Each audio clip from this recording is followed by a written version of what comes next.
kasali na ang bansang Italia simula pa noong 2013 sa AFP Modernization Program na kung saan naghahanap noon ng warships ang Philippine Navy at kanilang inoffer ang kanilang Maestrale class frigates na kung saan noon ay medyo hindi pa kalumaan ang mga warship na ito at ito ang kanilang magiging pinaka-brand new na warship kung sakaling nabili ito ng Philippine Navy. Karamihan sa ating warships noon ay puro pinaglumaan na, tulad na lang ng nag-iisa pa lang noon na Del Pilar class patrol vessel, at ilang mga warships din na donasyon pa noong World War II, kaya magiging game changer talaga ang mga Maestrale class na inoffer ng Italia sa halagang $240 million o nasa 11.7 billion pesos noong 2013 para sa dalawang units. Ngunit nag-iba ang isip ng Philippine Navy. Hindi na itinuloy ng Navy ang pagbili sa dalawang Maestrale class frigates dahil napag-isipan na lang ng ating Navy na bumili ng bagong frigate sa halagang 18 billion pesos. Kaya hindi talaga ito nagustuhan ng mga opisyales ng Italia dahil umaasa talaga sila na bibili na ang Pilipinas at mahabang panahon na ang kanilang inilaan para sa proyekto na ito. Nagalit talaga ang mga Italyano sa hindi natuloy na plano at simula noon ay hindi na masyadong aktibo ang mga Italian defense companies, lalo na ang Italian shipbuilding company na Fincantieri, na kung saan inatras nila lahat ng kanilang offer sa Philippine Navy. Kaya kung inyong mapapansin, wala tayong video na kung saan may offer na warship ang Italia sa ilalim ng AFP Modernization Program. Ngunit sinasabing nagkakamabutihan na rin sa ngayon ang dalawang bansa at may bali-balita na interesado ulit ang Philippine Navy sa kanilang produkto. Ayon sa bagong balita, tinatarget ng Philippine Navy na magsagawa ng technology transfer mula sa Italian Navy pagdating sa shipbuilding capabilities dahil gusto ng ating bansa na makagawa ng sarili nitong mga warships at kinakailangan nila ng tulong ng Italian shipbuilding companies. Sa mga hindi nakakaalam, ang Italian shipbuilding company na Fincantieri ang isa sa pinakamagandang shipbuilder pagdating sa mga warships at sila din ang gagawa ng disenyo at gumagawa ng pinakabagong warship ng US Navy na Constellation class guided missile frigate na papalit sa kanilang mga littoral combat vessels at nasa 20 frigates ang planong bilhin ng Amerika.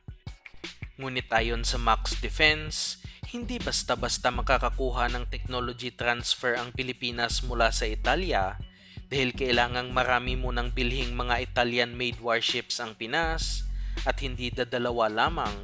kaya kailangan maglaan ng napakalaking pondo dito ang Philippine government na sa ating tansya aabot ng lagpas 100 bilyong piso.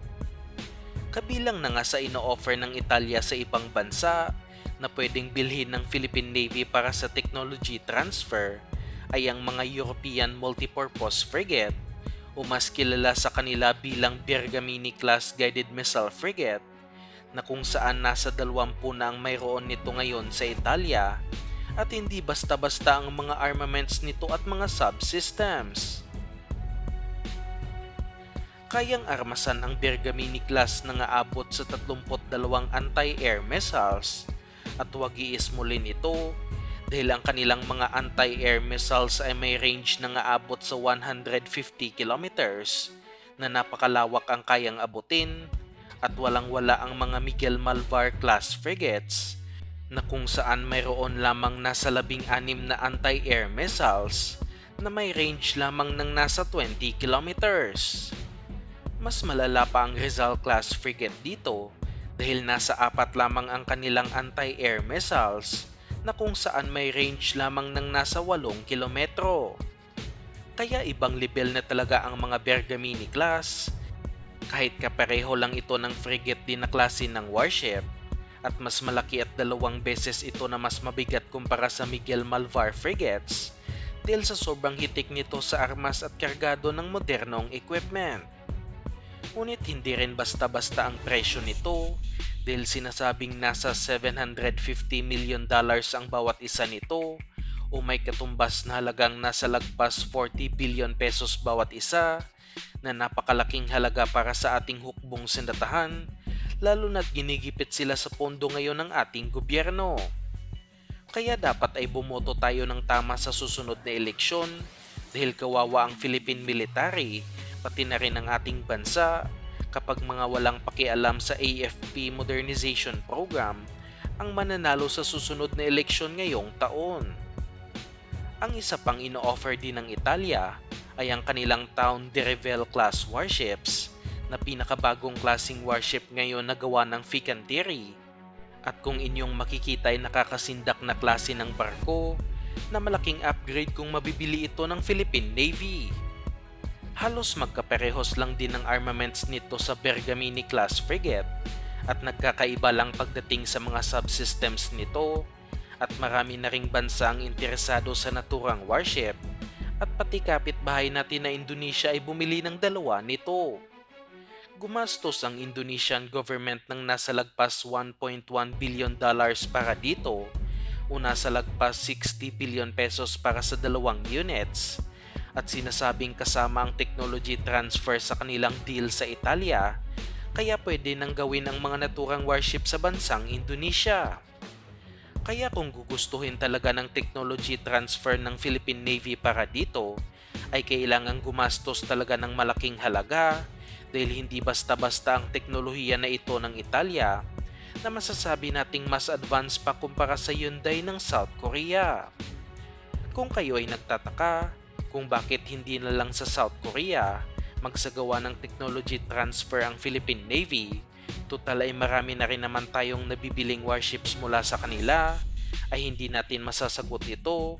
ngunit makikita nating wala silang plano na gawin ang mga in-order nating warship sa ating bansa.